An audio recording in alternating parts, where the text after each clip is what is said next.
नमस्कार दोस्तों, मैं हूं आपका मित्र विकास तिवारी।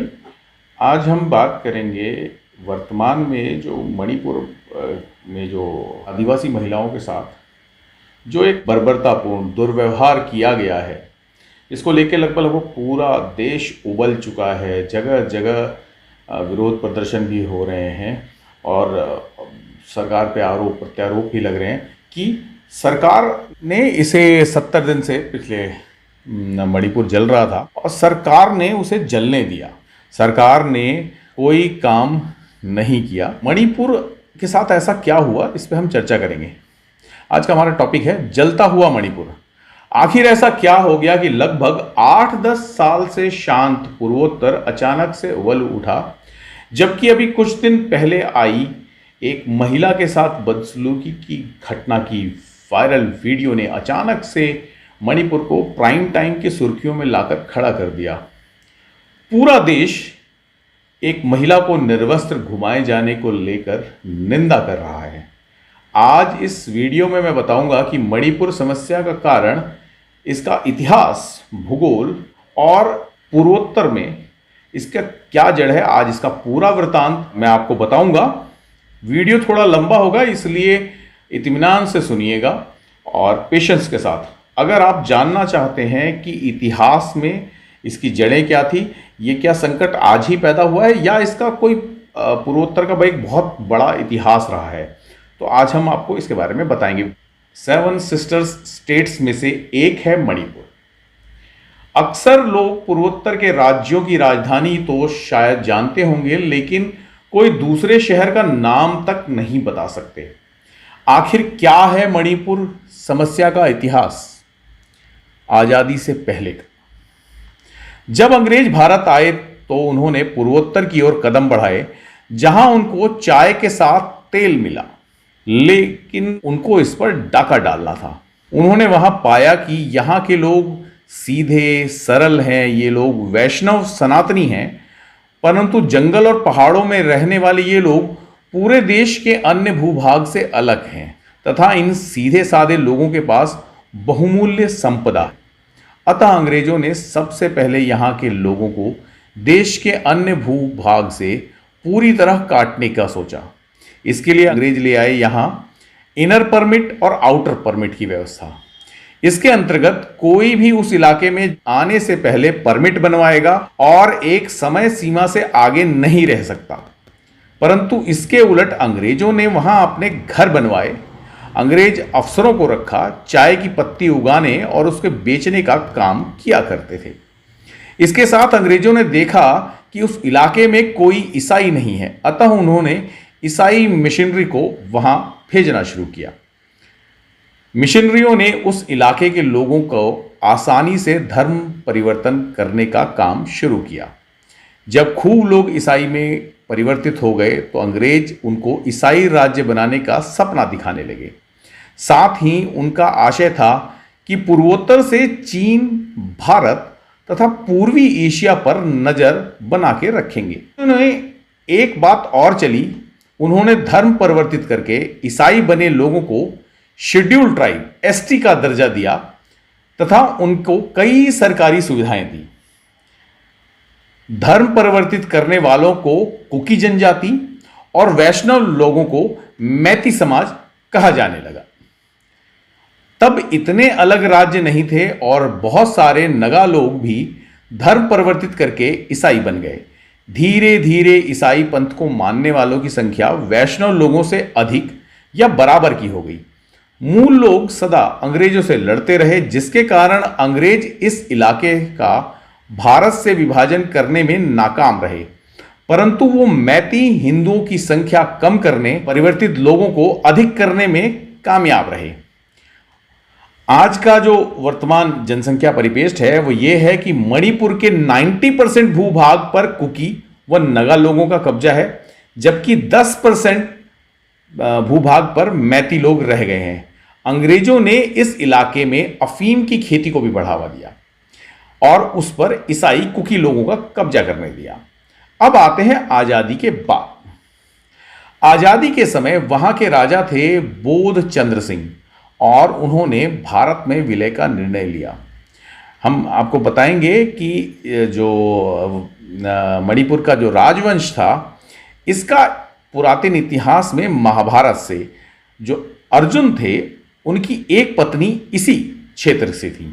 जब महाराजा बोस चंद्र सिंह ने भारत में विलय का निर्णय लिया तो 1949 में उन्होंने नेहरू को बोला कि मूल वैष्णव जो कि 10% भूभाग में रह गए हैं, उनको एसटी का दर्जा दिया जाए। नेहरू ने उनको जाने को कह दिया। फिर 1950 में संविधान अस्तित्व में आया तो नेहरू ने मैती समाज को कोई छूट नहीं दी। 1960 में नेहरू सरकार द्वारा लैंड रिफॉर्म एक्ट लाया गया, जिसमें 90% भूभाग वाले कुकी और नगा ईसाइयों को एसटी में डाल दिया गया। इस एक्ट में प्रावधान भी थे जिसमें 90% कुकी व नगा वाले कहीं भी आ जा सकते थे और रह सकते थे, जमीन खरीद सकते थे, परंतु 10% के इलाके में रहने वाले मैती हिंदुओं को यह सब अधिकार नहीं था। यहीं से मैती लोगों का दिल्ली से विरोध शुरू हो गया। नेहरू एक बार भी पूर्वोत्तर के हालात को ठीक करने नहीं गए। मैंने कहा यह फ्रीडम से पहले से डिस्प्यूट था और फ्रीडम के टाइम पे जो ट्राइबल दर्जा कुकी को दे दिया गया, उसकी डिमांड मैती समुदाय की भी थी। हालांकि मैतियों को कहते हैं कि उनकी पॉपुलेशन, क्योंकि वो तराई में रहते हैं, उनकी पॉपुलेशन ज्यादा है, और लेकिन जो लैंड वर्सेस है, मतलब टोटल एरिया का जो कॉन्फ्लिक्ट है, उस टोटल एरिया के कॉन्फ्लिक्ट में कुकीज के पास लैंड ज्यादा है, मैतीज के पास कहते हैं कि पॉपुलेशन ज्यादा है, लेकिन मैतीज और नागाज जो कन्वर्जन हुआ है वो लगभग काफी अंतरण में हुआ है। तो दोनों ही ट्राइबल दर्जे की डिमांड कर रही थी, दोनों ही ट्राइब्स जो है ट्राइबल दर्जे की डिमांड कर रही थी। इसके बाद क्या हुआ, ब्रिटेन की इंटेलिजेंस एजेंसी MI व पाकिस्तान की ISI दोनों ने मिलके इस क्षेत्र को अशांत करने के लिए का प्रयास शुरू कर दिया और कुकी और नगा लोगों को हथियार देने लगी, जिसका उपयोग वो भारत के विरोध में कर सके। मैती वैष्णवों को भगाने के लिए करते थे। मैतियों ने जमकर बिना दिल्ली के समर्थन के मुकाबला किया, मतलब सेंट्रल गवर्नमेंट से कोई सपोर्ट नहीं मिली।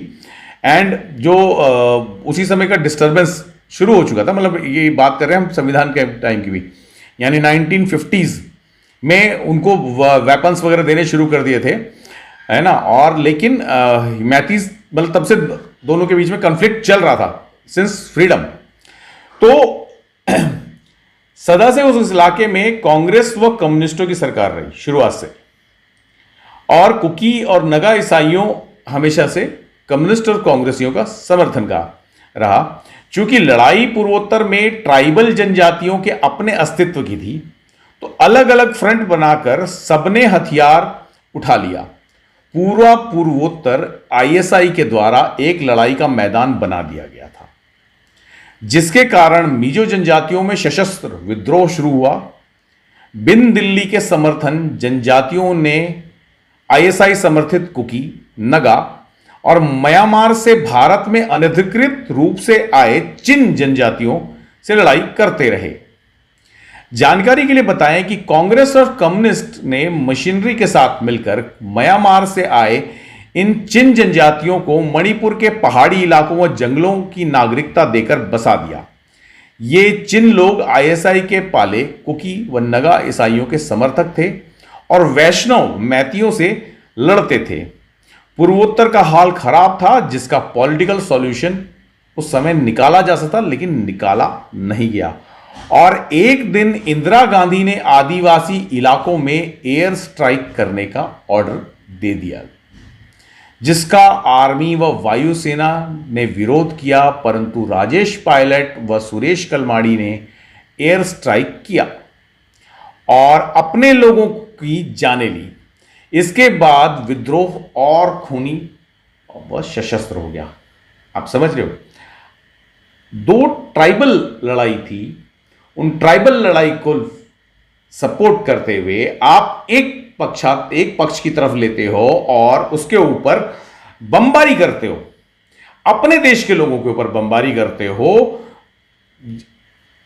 ये कहां का न्याय था? विद्रोह आपस में चल रहा था, उनके बीच में शांति कराने की जगह आप एक तरफ से आप एक पक्ष को दबाने के लिए आपने बॉम्बार्डमेंट शुरू कर दी। आपको याद होगा 1962 में हमारी चीन से लड़ाई हुई थी, 1965 में हम पाकिस्तान से लड़े थे, 62 हम हारे थे, चाइना अपने आप कहते हैं वापस चला गया था, और 65 में हम पाकिस्तान से जीते थे। लेकिन हुआ क्या, उसके बाद पाकिस्तान और चाइना ने मिलकर हाथ मतलब अपना गठबंधन कर लिया, और उनका पूरा प्लान था कि जो पूर्वी पाकिस्तान है, पूर्वी पाकिस्तान से पाकिस्तान अटैक करेगा, चाइना आर्मी सपोर्ट करेगी। चाइना ने बाकायदा फंडिंग की पाकिस्तान को, पूरी तरह से प्लेन और वो सब तैयार थे। तो 1962 में चिकन नेक को तोड़कर पूर्वोत्तर का जो स्टेट्स हैं, 7 सिस्टर स्टेट्स हैं, उसमें चाइना जो है आधा चाइना कब्जा लेगा, आधा पाकिस्तान कब्जा लेगा। तो ये रणनीति इन्होंने बनाई कि 1971 की वॉर से पहले, आपको इंटरनल याद होगा कि चिकन नेक पर कब्जा करने का इन्होंने प्लान किया था। तो भारत ने एक बड़ा अच्छा स्ट्रेटजी बनाई थी, और प्लेन हाईजैक, अपना ही प्लेन एक हाईजैक करना दिखाया बाद में, क्योंकि पूर्वी पाकिस्तान और पश्चिम में कनेक्टिविटी, तो उन्होंने क्या अपना एयर स्पेस लॉक करना था, तो वो लॉक किया था। और उसके बाद 1971 में पता ही है कि वो आपको कि 71 की जो वॉर हुई थी उसमें बांग्लादेश एक स्वतंत्र मुल्क बन गया, पाकिस्तान टूट गया। लेकिन उससे पहले अगर ये चिकन नेक वाला जो कंसेप्ट था वो बेसिकली क्या था कि इधर तो पूर्वोत्तर हमारा अशांत चल ही रहा था, और वो चिकन नेक पे कब्जा करके, तो आप ऐसे समय में पूर्वोत्तर पहले से अशांत है, वहां आप बम्बार्डमेंट कर रहे हो, ऊपर से आप दूसरे उसको सपोर्ट कर रहे हो। तो पहले ही जो हमारे दुश्मन देश हैं, दोनों दुश्मन देश का ये फंडिंग जो चल रही है वो शुरुआत से नहीं, आज की नहीं है, उस समय भी थी ये। तो उस समय भी क्या हुआ, उसके बाद 1971 में पाकिस्तान विभाजन और बांग्लादेश अस्तित्व में आ गया। आईएसआई को बहुत बड़ा झटका लगा था, लेकिन उसके लिए एक रास्ता बच गया, वो था म्यांमार। उसने म्यांमार के चिल लोगों को मणिपुर में एंट्री कराई, जिसका कांग्रेस और उधर म्यांमार के अवैध चिल लोगों ने जंगलों में डेरा बनाया, वहां ओपियम यानी अफीम की खेती शुरू कर दी। पूर्वोत्तर के राज्य मणिपुर, मिजोरम, नागालैंड दशकों तक कुकियों व चिल लोगों की अफीम की खेती व तस्करी का खुला खेल का मैदान बन गया। म्यांमार से आईएसआई, एमआई, ब्रिटेन की एमआई ने इस अफीम की तस्करी के साथ हथियारों की तस्करी का एक पूरा इकोनॉमी खड़ी कर दी, जिसके कारण पूर्वोत्तर के इन राज्यों में बड़ी जनसंख्या नशे को भी लत पड़ चुकी थी। नशे के साथ हथियार उठाकर भारत के विरुद्ध युद्ध फलता फूलता रहा, और ये चल रहा था, मतलब ये आजादी से पहले चल रहा था। बाद में इसको पोषा किसी और ने नहीं, हमारे देश में आपने एक तरफा कार्रवाई की तो आपको एक दूसरा पक्ष तो नाराज होगा ही होगा। आपको क्या राजा को केवल एक पक्षीय कार्रवाई सुननी चाहिए? तो आप उस समय भी था, यानी जब आप बात कर रहे हो इंदिरा गांधी के गवर्नमेंट के टाइम पे भी ये सब हुआ करता था। सेम है जो आज कांड हो रहा है ना, ये बाकायदा आपको एक ट्राइब्स दूसरे के ऊपर, क्योंकि यहां अस्तित्व की लड़ाई है, यहां अपनी अस्तित्व, जब अस्तित्व खतरे में हो तो दोनों लड़ते हैं। शांत करने के लिए कोई प्रयास नहीं किया गया, बल्कि उल्टे आप हवाई फायर कराते हो उनके ऊपर, आप उनके ऊपर बम्बार्डमेंट कराते हो। अब हम बताते हैं, ये चलती रही, उसके बाद ये छुटपुट आपको पता है, ये पूर्वोत्तर में बोडोज थे, ये थे, नागाज थे, इनके सबके मेले पीछे चलते थे। तो 2014 के बाद की जो परिस्थिति आई है, मोदी सरकार ने एक्ट ईस्ट पॉलिसी के अंतर्गत पूर्वोत्तर पर ध्यान देना शुरू किया। एनएससीएन तथा भारत सरकार के बीच हुए नागा एकॉर्ड के बाद हिंसा में कमी आई। भारत की सेना पर आक्रमण बंद हुए। पहले ये लोग बाकायदा आर्मी के ऊपर अटैक किया करते थे, क्योंकि वेपन से इन्हें पता है कि आईएसआई और उनके थ्रू मिल रहे थे, तो आर्मी के ऊपर सबसे ज्यादा अटैक होने लगे थे। तो भारत की सेना पे आक्रमण बंद हुए। भारत सरकार ने अभूतपूर्व विकास किया। अभी आपको पता होगा कि उस एरिया के डेवलपमेंट के लिए एक नेशनल हाईवे बन रहा है, जो कि आपका थाईलैंड तक जाएगा। मींस आगे से आपको लैंड एयर उससे जाने की जरूरत नहीं है, आप नॉर्थ ईस्ट होते हुए वो एक्सप्रेस वे बन रहा है, जो कि हमारे को सिंगापुर, ये म्यांमार, ये सारी कनेक्टिविटी जो है हमारी ब्रॉड रोड के थ्रू होगी। तो बाकायदा इंफ्रास्ट्रक्चर डेवलपमेंट में जो गवर्नमेंट ने काम किया है वो बहुत जबरदस्त इस समय काम करने का प्रयास किया है, जिसे कहते हैं आपको इंफ्रास्ट्रक्चर डेवलपमेंट में काफी काम करना शुरू किया, जिससे वहां के लोगों के दिल्ली का से उन्हें जुड़ाव महसूस हुआ, वरना कहते थे दिल्ली दूर है, चाइना पास है। तो दिल्ली से अटैचमेंट उन लोगों को हुआ कि दिल्ली वहां काम कर रही है। अब जब ये वर्किंग हुई तो सिंपल सी बात है, पॉलिटिकल इन्फ्लुएंस चेंज हुआ। कांग्रेस और कम्युनिस्ट जो पहले से ही अलगाववाद को पोषित किया करते थे, वो उनका वर्चस्व कम हुआ, तो सिंपल सी बात है वहां पे बीजेपी लेड गवर्नमेंट आई। वहां से कांग्रेस और कम्युनिस्ट लगभग समापन की ओर चले गए। इसके कारण इन पार्टियों का प्रमुख जो धन का स्रोत था, इसका मेन रीजन था अफीम, हथियार, तस्करी, ये सब हाथ से जा चुका था। जब अफीम आपको पता है ड्रग पेडलिंग, ड्रग रैकेट, मतलब ड्रग जो है वो दुनिया का सबसे बड़ा रैकेट है और सबसे मोटा काम जो चल रहा है। तो काफी हद तक उसमें जब वहां पे अंकुश लग गया तो सिंपल सी बात है, जब फाइनेंशियली वीक नहीं होंगे तो गवर्नमेंट पलट गई। इसके कारण इन लोगों को किसी भी तरह का पूर्वोत्तर और अभी महसूस हो गया कि कुछ ना कुछ करके, जबकि ये जो इंटरनल दोनों की जो लड़ाइयाँ होती थी वो शुरुआत से होती आ रही है, मतलब आपस में ये था। और जब जिसको जो मौका मिल गया, मतलब इसको मौका मिले, जो पुराने टाइम में होते थे कि जो खानदानी रंजिशें चलती आ रही थी, तो क्या हुआ, इस गांव की लड़ाई उस गांव से है तो इस गांव वालों ने उसको मार दिया, उस वालों ने उसको मार दिया, इसके वहां पे जो मिल गया उसको। तो ये कहानी बहुत पुरानी है, क्योंकि ये ट्राइबल है। ट्राइबल में आप बहुत ज़्यादा गवर्नमेंट इंटरफेरेंस नहीं करती है, वरना आज से पहले नक्सलाइट्स बहुत पहले खत्म कर दिए गए थे। क्योंकि नक्सल हम मानते हैं कि वो विचारधारा से भटक गए हैं, मुख्य धारा से भटके हुए हैं, लेकिन दुश्मन नहीं मानते हम उसे। वो मिशनरी को भले ही नुकसान करते हैं, लेकिन नक्सलाइट्स को मानते हैं कि देशवासी हैं जो कि पथ भ्रष्ट हो चुके हैं। तो वही है, जनजातीय विद्रोह में सरकार बहुत ज्यादा इंटरफेरेंस नहीं करती है। और ये जो नंगपने वाला जो है, ये नंगपने वाला कंसेप्ट तो बहुत पहले से ये मतलब वहां का ये है, उनके न्यूड प्रोटेस्ट करते हैं, वो खुद करते हैं, और ऐसा नहीं है उसमें आप कि करते आ रहे थे। और एक दूसरे की मतलब कहते ना, जो कमजोर पक्ष पड़ गया उस कमजोर पक्ष ने बस एक दूसरे के ऊपर अटैक करना ही करना था। ये इन दोनों की मेंटेलिटी में थी। अच्छा, ये अभी वर्तमान में क्या हो गया, जब शांत हो गया तो फिर अचानक से जो उबलने का कारण जो था वो ये था कि मणिपुर में की जो उच्च न्यायालय था, जो हाई कोर्ट था, उसने एक फैसला लिया कि अब मैती जनजाति को भी शेड्यूल्ड ट्राइब का दर्जा मिलेगा। इसका परिणाम यह हुआ कि नेहरू ने जो फॉर्मूला बनाया था, पुराना जो उस समय पे जो बना हुआ फॉर्मूला था, वो फॉर्मूला एंड हो गया।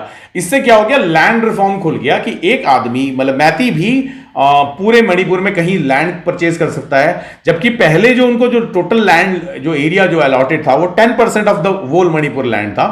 तो और जबकि कुकीज जो थे और जो नगाज थे वो सब जगह परचेज कर सकते थे। तो ये जब उसके बाद आया कि जब अगर ट्राइब वो भी हो गया तो वो भी परचेज कर सकते हैं, तो दोनों के लिए वो फ्रीडम आया। बट अब क्या हुआ कि ये जो फैसला था ये कुकीज को और उनको नगाज को मंजूर नहीं था। फिर दोनों में फाइट शुरू हो गई, मतलब जो कूलनेस थी वो कूलनेस खत्म हो गई, है ना। और इस बात को लेकर दोबारा से फाइट शुरू हुआ। और उसके अलावा क्या हुआ कि जो जैसे रोहिंग्याज आए थे, जैसे म्यांमार से और जो घुसपैठ हुई है, जो चिन लोग आए हुए हैं, तो उन लोगों को बाहर निकालने का, क्योंकि अफीम की खेती के ऊपर, अवैध अफीम की खेती के ऊपर ज्यादातर जो कब्जा था ये इन्हीं लोगों का था। तो इसको वो करने की कोशिश की, प्रोहिबिट करने की कोशिश की, इन लोगों को ट्रैप करने की कोशिश की कि अफीम की खेती ना हो, और जो उन्हें डिपोर्ट किया जाएगा। तो ये एक प्रयास जो फिलहाल गवर्नमेंट ने शुरू किया। उसके बाद क्योंकि अब ये कंडीशन ऐसी अचानक से बन गई थी कि आपका फाइनेंशियली रुक गया है, दूसरा ये बिल आ गया है, तो दोनों ही जातियों में फिर से विद्रोह शुरू होगा। और इनके लिए क्या हुआ कि इन्होंने हथियार उठा लिए बाकायदा। अभी आपने वो नहीं है, लेकिन सशस्त्र सेनाओं के हथियार, और दोनों के ही लोग असम राइफल्स के अंदर मौजूद थे, ऐसा नहीं है, मतलब कुकीज भी हैं, नागाज भी हैं, असम राइफल्स के अंदर दोनों हैं। तो विक्टिम कार्ड खेलते हैं, क्योंकि अभी क्या है, वो वहाँ जो रिक्रूटमेंट है वो आपको दोनों ही, मतलब मैती भी है उसके अंदर, कुकीज भी हैं। और जो जैसा हुआ उसमें हथियार लूट की जो अक्सर आप सुनोगे कि हथियार लूट लिए गए, तो हथियार लूट का भी इन्होंने गेम शुरू किया। मणिपुर जो में है, मणिपुर में वही हो रहा है कि दोनों ही अपने अस्तित्व की लड़ाई लड़ रहे हैं। दो जनजातीय संघर्ष चल रहे हैं, और यह आजादी से पहले से भी होता आ रहा है। एक समुदाय दूसरे महिलाओं के साथ बदलू की पहली बार नहीं हुई है। ये अक्सर होती थी, बल्कि महिलाएं खुद नग्न होकर प्रोटेस्ट करने की बहुत पुराने रिकॉर्ड्स, बहुत सारी फोटोग्राफ्स ऐसी मौजूद हैं जिसमें वो फुल न्यूड होकर कर रही हैं। और लेकिन इस बार क्या हुआ, इस बार आदमियों ने जबरदस्ती, वो भी क्या हुआ है कि इस बार कुकीज की महिलाओं को इन्होंने कर दिया और किसी ने वीडियो बना ली, जबकि यही होता है, कुकीज भी मैतीज महिलाओं के साथ यही सब करते आ रहे हैं और ये अक्सर होता है। मतलब ये एक वर्चस्व, जिसे कहते हैं सुप्रीमेसी की भावना, हम श्रेष्ठ हैं, हम ताकतवर हैं, जब जिसको मौका मिला। पुरानी कहावत है ना, बोया पेड़ बबूल का तो आम कहां से होए। तो अगर आप दूसरे की राह में कांटे बोओगे और दूसरे के साथ ये करोगे तो अंततः कभी ना कभी तो पलट के आना ही आना है। तो ये कभी मैकेते करते हैं, कभी ये कुकीज करते आ रहे हैं, और वर्तमान में जो फिलहाल है कि वो 2 महिलाओं के साथ किया और वो सामने पड़ गया जो करेगा, तो इसको लेके बवाल होना ही होना है। मतलब ये कोई बड़ा है, लेकिन इस अशांति के चक्कर में एक तरफा फैसला, मेरे को सबसे पहले कि सबके हथियार छीन लिए जाने चाहिए। सरकार को सबके हथियारों पे तुरंत सबको निशस्त्र करा देना चाहिए, सघन अभियान चलाना चाहिए जो दोषी हैं। लेकिन इन्हें सबसे पहली बात है कि बॉर्डर लॉक करने के अलावा इन्हें निशस्त्र करना, इनके पास कुछ ना छोड़ा जाए, इतना सघन अभियान चलाया जाए कि इनके पास से सब कुछ छीन लिया जाए। जब हथियार नहीं होंगे तो ये चीजें शांति पे अपने आप आएंगी। और सख्त कानून की, क्योंकि ट्राइबल्स हैं तो ट्राइबल के अपने नियम हैं, अपने कानून हैं, आपस में ये वरना भिड़ते रहेंगे। तो इसको शांत करने का एक तरीका है, सबसे पहले इनके हाथ से वेपन्स छीने जाए ना। जब तक ये वेपन्स रहेंगे, जब तक ये चीजें रहेंगी, एक दूसरे के साथ ऐसे ही करते जाएंगे। संविधान में बर्बरता का हक किसी को नहीं है, लेकिन एक तरफा फैसला, जो इंदिरा गांधी जी ने जो गलती कर दी थी कि आपने एयर स्ट्राइक कर दिया, दूसरे को दबा दिया, आप किसी को दबाकर उसका जबान बंद कर सकते हैं, उसको संतुष्ट नहीं कर सकते। आपको दोनों के बीच में एक मध्यवर्ती समझौता निकालना पड़ेगा। सरकार जो उठा रही है कदम, बहुत फूक के उठा रही है, क्योंकि ये क्लियर सी बात है कि चाइना भी ताक में है, बर्मा भी ताक में है, बांग्लादेश भी ताक में है, और पाकिस्तान तो है ही है। तो हमारा, क्योंकि वो चिकन नेक केवल 70 किलोमीटर का है, और वो बार बार की जो कोशिश, गलवान, भूटान को उन्होंने जब करने की जो कोशिश कर रही है, तो हमारे नॉर्थ ईस्ट को तोड़ने की इनकी तैयारी चल रही है। और इस गवर्नमेंट को इसमें तैयार रहना चाहिए, क्योंकि सिंपल सी बात है, एक भी समुदाय के अगेंस्ट अगर आप ज्यादा चले जाते हो और वो आपको सब निशस्त्र करिए, है ना, तो उसके बाद भी होगा। और सबसे बड़ी बात है, आप जो ये विक्टिम कार्ड है ना, ये विक्टिम कार्ड केवल एक नहीं खेल रहा, आप आज को उन्हें मौका मिल गया है कि विक्टिम कार्ड खेला जा सके, तो ये विक्टिम कार्ड खेल रहे हैं। लेकिन ऐसा नहीं है कि इससे उनके पाप खत्म हो गए हैं। कुकीज के भी इतने ही पाप थे, इतना ही बर्बरता उन्होंने भी की हुई है, जिसका जवाब होगा ना कि पहले हत्या करो, पहले मारकाट मचाओ, पहले दंगा मचाओ और बाद में। तो मुसलमानों में और कुकीज वाले में कोई अंतर बहुत ज्यादा नहीं है, कि दोनों ने ही पहले विक्टिम कार्ड खेला है। आप, सिंपल सी बात है, हाईकोर्ट ने फैसला दिया था ना भाई, हाईकोर्ट में जाकर प्रोटेस्ट करते, रिट लगाते, झगड़ा झंझट का क्या मतलब था। हाईकोर्ट ने उनको एसटी का दर्जा दिया है, सरकार ने नहीं दिया था। आपने कानून व्यवस्था अपने हाथ में लिया, पलट के अगर जवाब अगर कोई देगा, आप तो टिट फॉर टैट है। अगर आग जलाओगे तो हाथ तो सबका जलेगा। तो यही एक वो था कि मणिपुर पे ओवर रिएक्ट मतलब महिलाओं के साथ हुआ है, इसका क्षोभ सबके साथ है।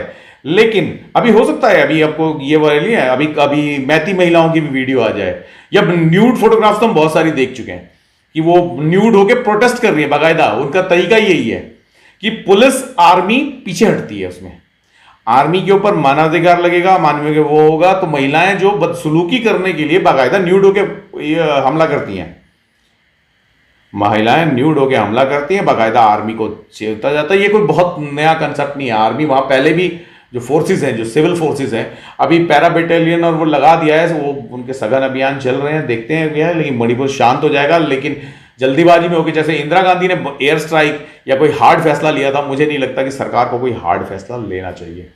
ठीक है, तो दोस्तों ये थी मणिपुर की कहानी, और उम्मीद करता हूँ आपको जो मैंने बताया वो चीज़ आपको समझ भी आई होगा और नज़र आया होगा। मणिपुर एक डिस्ट्रैक्ट स्टेट हो चुका है, अशांत है, लेकिन हमें बहुत फूक के कदम रखना है, क्योंकि हमारा दुश्मन इसी ताक में बैठा है। हमारा दुश्मन इसी ताकत है भारत कमज़ोर हो, और हमें कमज़ोर नहीं पड़ना है। हमें किसी का पक्ष लेके काम नहीं करना, हमें ब्रॉड वे में काम करना है। और वैसे ही मणिपुर जो है, क्योंकि हमने अभी कहा ना, जो हमारा एक नया एक्सप्रेस वे तैयार हो, जो हमारे को साउथ जो एशियाई कंट्रियाँ हैं, साउथ एशिया कंट्रियों से कनेक्ट कर देगा, तो हमारा व्यापार बढ़ने की तैयारी चल रही है। तो ऐसे में किसी भी चीज़ को ऐसा कुछ भी होना नुकसानदायक है हमारे देश के लिए भी। ठीक है दोस्त, तो जय हिंद, जय भारत। इसी के साथ एपिसोड मिलते हैं जल्दी ही नई कहानी के साथ।